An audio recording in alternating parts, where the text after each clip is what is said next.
Nina niyancatheza and umuntu mangabe edumile or TikToker yeni efavorite anikwazi ukumkhuza. Amantombazane akhuluma nge-V-class namatshitshi aye emhlangeni nge-V-class. Ningangimind ulimi lami all over the place mangikhuluma isiZulu, ngcono mangikhuluma i-English. Amantombazane akhuluma ngamatshitshi aye emhlangeni nge-V-class. I-problem akusi transport. The problem is not the mode of transport. The problem is wena uzisukele ekhaya kini wadecide ukuthi uzosuka ekhaya kini wabhukha accommodation, ubhukhe on transport, then wahamba waya ePhongolo uthini uthi uye emhlangeni. Laphaya awaziwi ukuthi uyeza, awaziwa uzothatha ispace sobani, uzolalaphi kwa umhlango khona.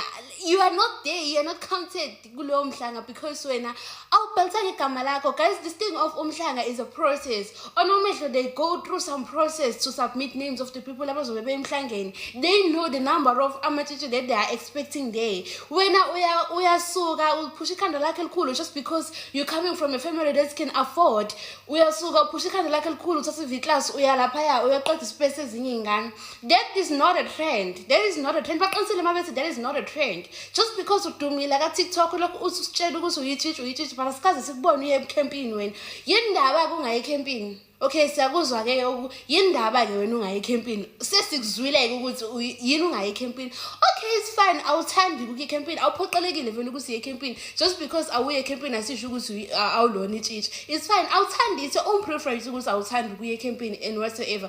But awuzameke phela nawe ukuthi uthole icamp eseduzane nawe mhlawumbe ukhuluma nanomehlo umtshela ukuthi mama anye ngize ngikwazi ukuza mina ecampini every month but mase kibe emhlangeni ngicela ukuba khona yabo ukhuluma nanomehlo ubone ukuthi bayavuma nomehlo noma bavumi. Mangabe sekusuku lokuhamba lokuya ecampini iyaphela nawe ecampini ngalelo suku abazobe behlola ngalo bonke abantwana.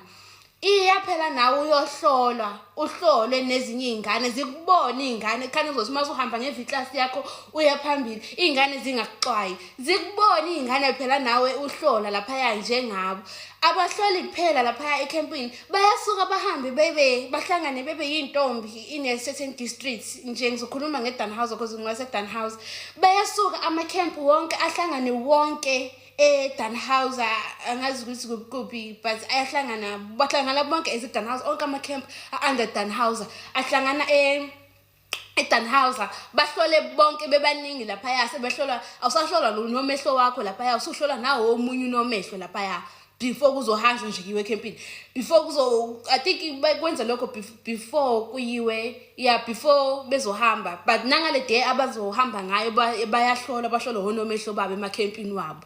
You see, so kuyiwe lapha awusohlola nomehlo wakho lapha uhlola womunye unomehlo ongakwazi ongeke ukwazi ukumbribe futhi because akakwazi umazi akuyena umngane wakho loya.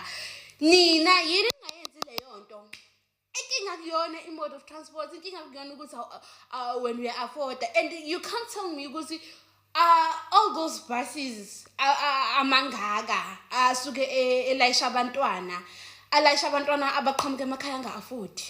You can't tell me that. Thina sibabonile abantwana behamba umhlanga la ngihlala khona sibabonile abantwana behamba umhlanga guys. You can't tell me ukuthi kunabantwana abasuka emakhaya bonke laba bantwana abaqhamuka emakhaya anga-afford. Hayibo guys uzomangala khona abantwana abaphuma emakhaya ama-rich khona abantwana abaphuma emakhaya uzomangala ukuthi mangathiwa ubabakhe bedecide ukuthi uyaqasha ibhanoyi yamthatha imbeke ePhongolo ngabe uyiqashile but ngokuthi uhlonipha usiko nento yamatshitshi uwenza ngendlela eright ahambe necamp ahambe nonomehlo ahambe ehlolile yini lenzima wena ukuthi uyenze. Okay, it's fine uhlala eThekwini hawe maningi ama-camp eThekwini bafethu maningi ama-camp eThekwini ngiyakuzwa ukuthi mhlawumbe uhlala eCape Town ke uhlala eCape Town ke vele ke mhlawumbe ngabe siku-understandile ukuthi mhlawumbe uhlala eCape Town ngabe siku-understandile because akuna camp la yabo akunekhe bangabe siku-understandile waflyer sakubona uflyer sakubona uhambe ePhongolo ke ngabe siku-understandile. The problem is niyapi ecampini ningahlolile niyapi ecampini ningahambi nonomehlo guys this thing is not a trend like why nina ni actor this thing as if it's a Maskandi festival or whatsoever. We see you're trending on TikTok. It's fine, trend there, but please don't go there to tarnish other girls' name because ngoku wena or your favorite TikToker, your favorite tontoni, ninjalo nje anifihli nina. Anifihli nina, anifihli ngenza kwethu, siyakubona namhlanje wena sakubona ku TikTok uzama ulokhu khulu.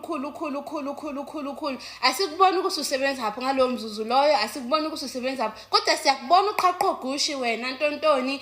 Anifihli inkinga yenu, anifihli ingane kumele sikhulume because anifihli. Sakubona uqhaqho gushi lapha yana, uqoqo Louis V. Asikwazi usebenza lapha, sikaze sikubone emsebenzini. Sikubonile futhi ukhula ku TikTok ukuthi wena nje uyiqhamukela nje ekhayeli elikahle. Yabo hayi ukuthi sungazi manje u-unbox oGucci all the time. Siyakubona.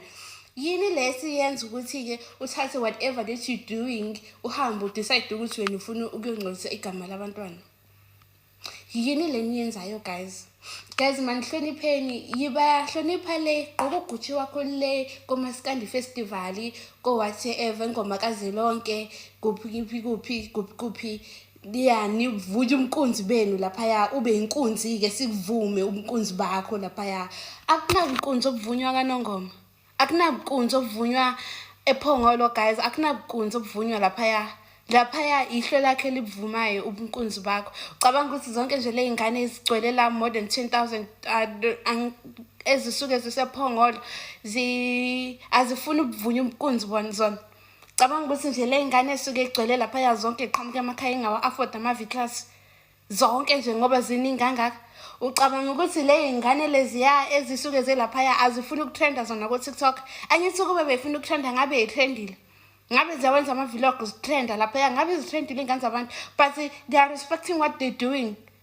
They're respecting what they're doing. Akuyona ingoma kazwelonke leyo, akuyona imaskandi festival yawo ngumkhosi womhlanga. Anihloniphe into yenziwa ezinye ingane bakwethu. Into wrong niyeke ukuncetheza nikhuza abantu mabe wrong. Umuntu wrong bafethu, yekani ukuncetheza kubona ngoba nakho umuntu ehambe ngeV-class. Yekani ukuncetheza kubona ngoba nakho abantu belale hotel. Uzulale hotel nje uyinto uwenzane hotel.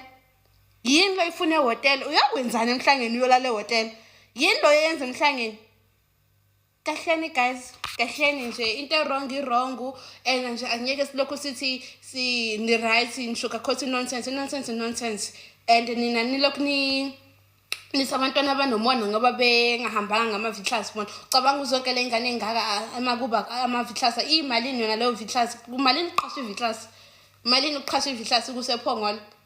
Kahleni musana ukudelela amakhaya ingane zabantu, kahleni musana ukudelela ingane zabantu, musana ukudelela amakhaya ingane zabantu. Ingane zabantu ziyenze into ngendlela eright okumele yenziwe ngayo ngosiko, zahamba zaye ePhongolo. Wena ke neqembu lakho nethimba lakho naqhasha iV-class yenu nahamba nayo lale hotel ngoba ikhona lento enibalekelayo. Yini ningazange nize nihlole?